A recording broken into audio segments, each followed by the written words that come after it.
हम शैतान को पार करके, हम पाप को पार करके हम अनंत जीवन में पहुंच गए।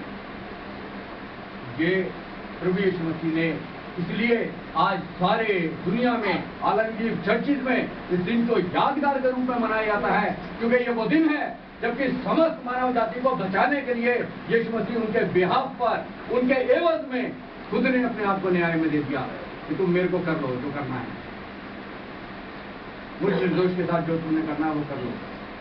मैं इस सारी दुनिया के बिहाफ पर सजा भुगतता हूं। ये सारी दुनिया में जो गुनाह अब तक करे हैं, ये सारी दुनिया जो आने वाले समय में करेगी, ये दुनिया जो इसके बाद गुनाह करेगी, मैं सबकी एक ही बारी में पूर्ण और संपूर्ण आहुति और बलिदान अपना देता हूं। मैं न्याय में आ जाता हूं। आज इसलिए हम कहते हैं यीशु ने हमें बचाया है शैतान की चाल से, यीशु ने हमें छुड़ाया है पापों के जाल से। तो गाओ हेले, तो गाओ इसलिए हालेलुया है क्योंकि जहां मुझे सलीब मिलनी चाहिए थी, जहां मेरी मौत होनी चाहिए थी, यीशु मसीह ने उसमें खुद को अपने आप को न्याय में डालकर मुझे और आपको बचा लिया है। मैं एक बात पर आपको बताना चाहता हूँ आखिर में, कि मैं आपको समय ज़्यादा नहीं दूंगा। यीशु मसीह ने अब कहा कि ये पिता मैं अपनी आत्मा के हाथ में सौंपता हूँ। मैंने आपसे पहले कहा था कि पहले आयत में भी उसने क्या कहा था, हे पिता इन्हें क्षमा कर, उनके नहीं जानते, और आखिरी आयत में फिर वो हे पिता कहता है। और जब मैंने आपसे कहा था, यहाँ पर प्रभु यीशु मसीह का पिता के साथ जो ईश्वरत्व वाला अंश है, जो ईश्वरत्व वाली सामर्थ है, जो त्रिएक परमेश्वर जिसको हम खुदा बाप, खुदा बेटे, खुदा रूह कुदूस कहते हैं, तो खुदा बेटा जो है वो दूसरे अंश को हम कहते हैं। आज वहाँ दोबारा से वो एक बारी कह रहा है कि हे पिता, वो जो उस समय जब चौथे कलमे को हम देख रहे थे, वो कहता है हे मेरे परमेश्वर, हे मेरे परमेश्वर, वहाँ पर वो पूरा मनुष्य हो गया है। उस समय परमेश्वर ने अपनी आंख जैसे पालिसा बना रहे थे, उसने परमेश्वर देख ही नहीं सकता गुनाह को। यीशु मसीह गुनाह से ढपा हुआ था, सारे समझ जाति का गुनाह था उसके ऊपर, वो न्याय में आ चुका था, उसका न्याय हो रहा था, और हकीकत में वो हमारा हो रहा था। वो सदा हमारी तरफ से यीशु मसीह भुगत रहा था, इसलिए परमेश्वर ने उसको नहीं देखा, इसलिए परमेश्वर ने उसको छोड़ दिया, इसलिए वो उसको कह रहा था हे मेरे परमेश्वर, हे मेरे परमेश्वर। नहीं तो वो पहले कह रहा था हे मेरे पिता, नहीं तो फिर सबसे आखिर में वो ये कह रहा है हे मेरे पिता। हे पिता, मैं अपनी आत्मा तेरे हाथ में सौंपता हूँ। अब जब आत्मा के सौंपने की बात आती है, तो मैं इसको इस तरीके से देखता हूँ कि हम अपनी आत्मा कैसे सौंपते हैं। प्रभु यीशु मसीह जैसे परमेश्वर के वचन में लिखा है कि वो हर एक बात में परमेश्वर की इच्छा को क्या करता रहा, पूरी करता रहा। जो भी परमेश्वर की इच्छा थी वो पूरी करता रहा। हाँ, वो व्याकुल हुआ, जैसे मैंने आपको पहले बताया, वो व्याकुल हुआ। व्याकुल उसने कहा कि प्रभु अगर हो सके, परमेश्वर हो सके, तो इसको क्या कर, इस घड़ी को मेरे से टाल दे, टल जाए।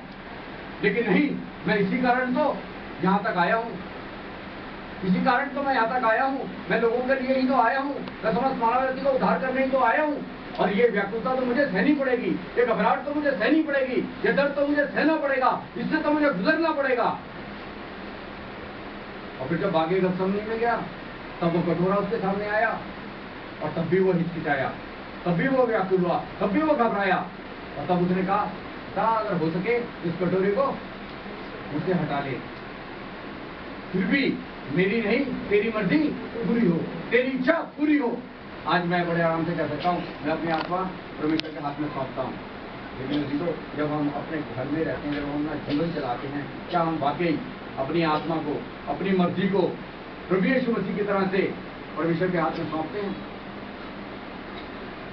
अपने खाने को, मैं तो खाना भी बता देता हूँ कि मैं ये नहीं चलेगा, ये वाला खाना होना चाहिए, ये वाले कपड़े होने चाहिए, इस तरीके से बेड होना चाहिए, इस तरीके से गाड़ी होनी चाहिए, इस तरीके से ऐसा होना चाहिए, इस तरीके से वैसा। मैं सारी चीजें बता दूंगा डिटेल। किसकी मर्जी पूरी होती है? मेरे घर में किसकी मर्जी पूरी होती है? मेरे घर में मेरी मर्जी पूरी होती है, मेरे जीवन में मेरी मर्जी पूरी होती है। लेकिन प्रभु यीशु मसीह ने ऐसा नहीं किया। उसने ये कहा, जब उसने कहा कि तू खाना खा ले, तो उसने कहा कि मेरा भोजन यह है कि मैं अपने भेजने वाले की इच्छा को पूरी करूं। हे पिता, मैं अपनी रूह को तेरे हाथ में सौंपता हूँ, मैं अपनी मर्जी को तेरे हाथ में सौंपता हूँ, मैं अपनी एम्बिशन को जो मेरी है वो तेरे हाथ में सौंपता हूँ, मैं अपने खाने को, मैं अपने पहनने को, मेरे अपने रहने के और सहने को मैं तेरे हाथ में सौंपता हूँ। उसका ये पैगाम मेरे और आपके लिए, देखिए रूह के लिए उसने कह दिया है कि अगर आपने उस पर विश्वास किया तो मैं आपसे पहले कह रहा हूँ कि वो ये कह रहा है कि न्याय में वो मेरी और आपकी जगह आ गया, उसने हमें आज़ाद कर दिया। हम अपने दिमाग में सोच सकते हैं we are free, now we are free bird. जहाँ तक हमारे उद्धार का सवाल है, जहाँ तक हमारी साल्वेशन का सवाल है, हमारे घर की परेशानियां लेकर, हमारी जिंदगी की दूसरी चीज लेकर हम उसमें व्याकुल हो सकते हैं, उसमें परेशान हो सकते हैं। लेकिन जहाँ तक हमारे उद्धार की बात है, जहाँ तक हमारी नजात की बात है, जहाँ तक हमारे अनंत जीवन की बात है, यीशु मसीह कह रहा है कि मेरे भेजने वाले की प्रीति भी करता है, जो उसके इंतजाम पर भरोसा रखता है, जो उसकी योजना पर भरोसा रखता है, वो मृत्यु से पार होकर जीवन में प्रवेश कर सकता है। इसलिए इस सारी दुनिया में ये आज मनाया जाता है। और मैंने ये देखा था कि परमेश्वर के वचन में जब हम गुड फ्राइडे पे, जब हम पाम संडे पे गए थे, तो हम इसके दीन और नम्र होने पर